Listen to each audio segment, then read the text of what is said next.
नमस्कार। सदीनामा रोजाना बुलेटिन में आप सभी का स्वागत है। मैं रूपा रजक आ गई हूँ लेकर 20 जून 2026 का संपादकीय, जिसका शीर्षक है खूब लड़ी मर्दानी वह तो, जिसे कलमबद्ध किया है हमारे सह संपादक विवेक आर्य ने। आज का हमारा विषय खूब लड़ी मर्दानी को लेकर है। बलिदानी।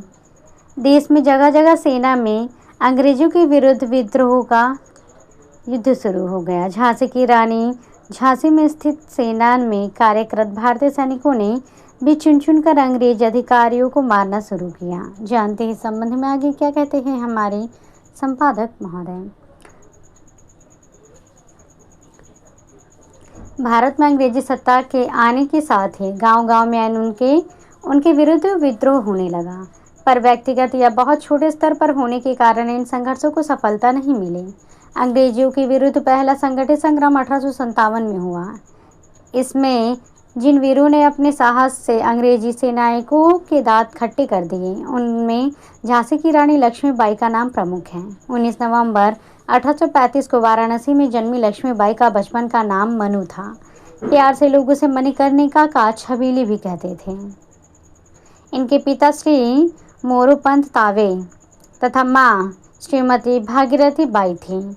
गुड़ियों से खेलने की अवस्था में ही उसे घुड़सवारी, तीरबाजी, तलवार चलाना, युद्ध करना जैसे पुरुषोचित कामों में बहुत आनंद आता था।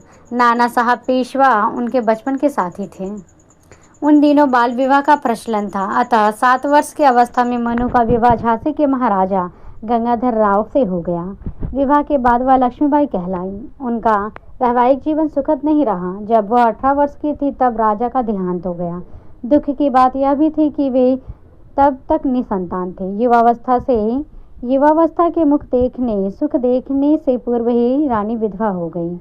उन दिनों अंग्रेज शासक ऐसी बिना वारिस की जागीरदारों तथा राज्यों को अपने कब्जे में कर लेती थी। इसी भय से राजा ने मृत्यु से पूर्व ब्रिटिश शासन तथा अपने राज्य के प्रमुख लोगों के प्रमुख दामोदर राव को दत्तक पुत्र स्वीकार कर लिया था, पर उनके परलोक से धारते ही अंग्रेजों की लाट टपकने लगी। उन्होंने दामोदर राव को मान्यता देने से इनकार कर दिया।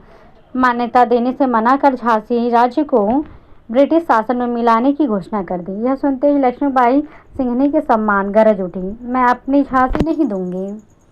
अंग्रेजों ने रानी के ही एक सरदार सदाशिव को आगे लाकर विद्रोह करा दिया। उसने झांसी से 50 किलोमीटर दूर स्थित करोरा किले पर अधिकार कर लिया, पर रानी ने उसे परास्त कर दिया। इसी बीच ओरछा का दीवान नत्थे खा परास्त कर दिया।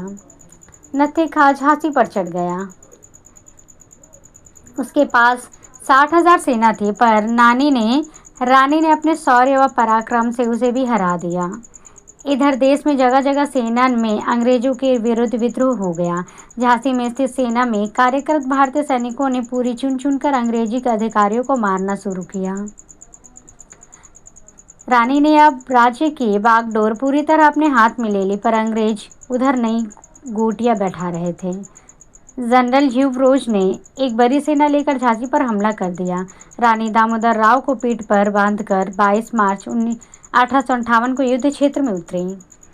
8 दिन तक युद्ध चलता रहा, पर अंग्रेज आगे नहीं बढ़ सके। 9वें दिन अपने 20,000 सैनिकों के साथ तात्या टोपे रानी की सहायता को आ गए, पर अंग्रेजों ने भी नई कुमक मंगा ली। रानी पीछे हटकर कालपी जा पहुंची। कालपी से वह ग्वालियर आई।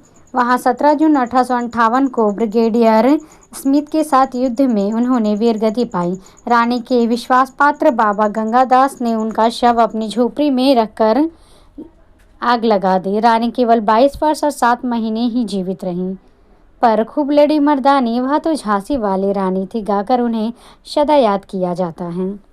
तो ये था दोस्तों हमारा आज का संपादकीय। कल फिर लौटेंगे एक नए विषय एक नए संपादकीय के साथ। तब तक के लिए नमस्कार।